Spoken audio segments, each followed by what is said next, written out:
आज Doubtnut app download करें। Doubtnut पर अपने सभी गणित, रसायन विज्ञान, भौतिक विज्ञान और जीव विज्ञान के डाउट्स का करो सफाया। बस प्रश्न की फोटो खींचो, एक ही प्रश्न को क्रॉप करो और तुरंत वीडियो सोल्यूशन पाओ। अभी डाउनलोड करें। हेलो दोस्तों, हमारे सामने सवाल है। एक कक्षा के विद्यार्थियों को पंक्तियों में खड़ा होना है। यदि प्रत्येक पंक्ति में एक विद्यार्थी अधिक होता तो दो पंक्तियां कम होती। यदि प्रत्येक पंक्ति में एक विद्यार्थी कम होता तो तीन पंक्तियां अधिक बनानी पड़ती। तो हमें बताना है कक्षा में विद्यार्थियों की संख्या कितनी होगी। तो जैसा कि हमारे सामने सवाल हमको दिया हुआ है, इस सवाल को हल करने के लिए हम मान लेंगे माना कि कुल विद्यार्थी जो होंगे ये हमारे x होंगे। तो ये हमारे हो गए x। अब हमको बताया है इसमें पंक्तियां, तो जो पंक्तियां जो हमारी बनेंगी, जो शुरुआती पंक्तियां हैं बिना किसी शर्त के, पंक्तियों की जो संख्या होगी हमारी, इसको हम मान लेते हैं ये हमारी y है। तो सवाल में हमारे कुल विद्यार्थी x है और पंक्तियों की संख्या हमारी y है। तो यानी कि y पंक्ति में हमारे x विद्यार्थी हैं। तो एक पंक्ति में कितने होंगे? एक पंक्ति में हमारे x बटे y विद्यार्थी होंगे। ये हमारा सवाल से एक पंक्ति में हमारे विद्यार्थियों की संख्या आ गई। अब अपने सवाल में जैसा कि प्रश्न हमसे कह रहा है, हम लिखेंगे प्रश्नानुसार। तो प्रश्नानुसार जब हम सवाल को हल करेंगे तो सवाल हमसे कह रहा है, यदि प्रत्येक पंक्ति में एक विद्यार्थी अधिक होता तो दो पंक्तियां कम होती। यदि प्रत्येक पंक्ति में एक विद्यार्थी कम होता तो तीन पंक्तियां अधिक बनती। इन दोनों ही शर्तों में विद्यार्थियों की संख्या, जो चीज हमारी बराबर रहेगी वह विद्यार्थियों की संख्या। तो जैसा कि हम जानते हैं, विद्यार्थी की संख्या, जो है विद्यार्थियों की संख्या होगी, ये हमेशा कितनी रहेगी? ये रहेगी एक पंक्ति के विद्यार्थी गुणे पंक्तियों की संख्या गुणे पंक्तियों की संख्या। ये हमारा एक सूत्र है। इस सूत्र का हम इस्तेमाल करेंगे। तो इस सूत्र के हिसाब से विद्यार्थियों की संख्या तो हमेशा हमारी x ही रहेगी। और सवाल हमसे कह रहा है, यदि पंक्ति में विद्यार्थियों की संख्या एक बढ़ा दी जाए, यानी पहले हमारी कितनी थी? एक पंक्ति में विद्यार्थियों की संख्या x बटे y थी। सवाल कह रहा है अगर हम इसको एक बढ़ा देते हैं तो क्या होगा? जो पंक्तियां होंगी वो हमारी दो कम हो जाएंगी। तो यानी पंक्तियों की संख्या जो हमारी पहले y थी वो y ऋण 2 हो जाएगी। तो इस प्रकार से ये हमारा एक समीकरण आ जाएगा। ये हमारा एक समीकरण आ गया।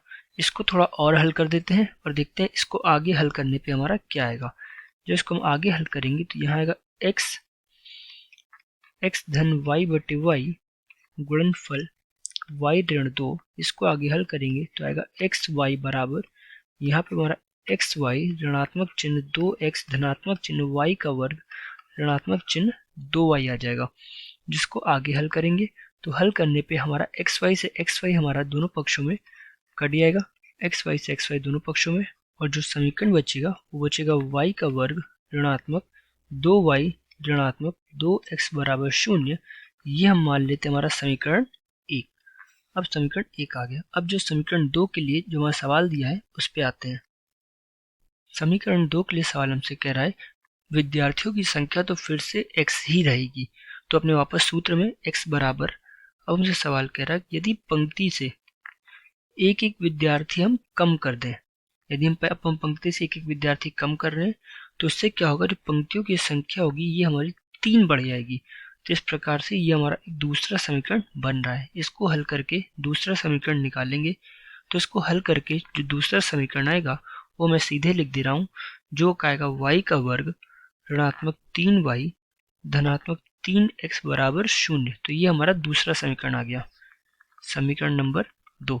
इन दोनों समीकरणों को हल करके हमें x और y का मान निकालना पड़ेगा। अब हम कैसे निकालेंगे? हम प्रतिस्थापन विधि का इस्तेमाल करेंगे। प्रतिस्थापन विधि क्या कहती है? जैसा कि जो हमारा समीकरण 1 है,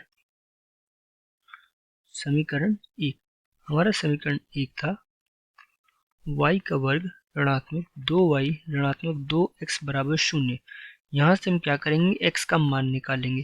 तो x का मान हमारा आएगा y का वर्ग ऋणात्मक 2y बटे 2, ये हमारा x का मान आ गया। और इस x के मान को समीकरण 2 में हम रख देंगे। समीकरण 2 में रखेंगे तो इससे हमारा y का मान हल होके आ जाएगा। तो यहाँ पर इसको रख देते हैं। रखने पर अगर ऋणात्मक में y का वर्ग ऋणात्मक में 3y धनात्मक 3, x की जगह पर रखेंगे y का वर्ग ऋणात्मक 2y बटे 2 बराबर 0। अब इसको हल कर देते हैं। हल करेंगे तो अगर ऋणात्मक में 2y का वर्ग ऋणात्मक में 6y धनात्मक में 3y का वर्ग ऋणात्मक में 6y बराबर 0, जिसको हल करने पे हमारे सामने आएगा y का वर्ग ऋणात्मक 12y बराबर 0, यानी कि यहाँ से हमारा y का मान आ जाएगा, y बराबर हमारा 12 आ गया। अब y का मान 12 आ गया, हमें चाहिए x का मान। तो यहाँ पे जो हमने समीकरण लिखा था x बराबर y का वर्ग ऋणात्मक 2y बटे 2, इस समीकरण में अपना x का मान रख दे, y का मान रखेंगे। तो x बराबर हमारा आ जाएगा y का वर्ग यानी 144 12 का वर्ग बटे गुण ऋणात्मक 24 बटे 2, जिसको हल करने पे यहाँ पे हमारा x का मान आ जाएगा। तो यहाँ से x का मान जो हमारा आएगा वो होगा 60। तो इस प्रकार यही हमारी क्या होगी, विद्यार्थियों की संख्या, ठीक है, विद्यार्थियों की संख्या, और यही हमारा उत्तर है। धन्यवाद। कक्षा 6वीं से 12वीं से लेकर नीट, IIT, JEE वो एडवांस के लेवल तक 1 करोड़ से ज्यादा छात्रों का भरोसा। आज ही डाउनलोड करें डाउटनेट ऐप या व्हाट्सएप करें अपने सारे डाउट्स 8400 400 400 पर।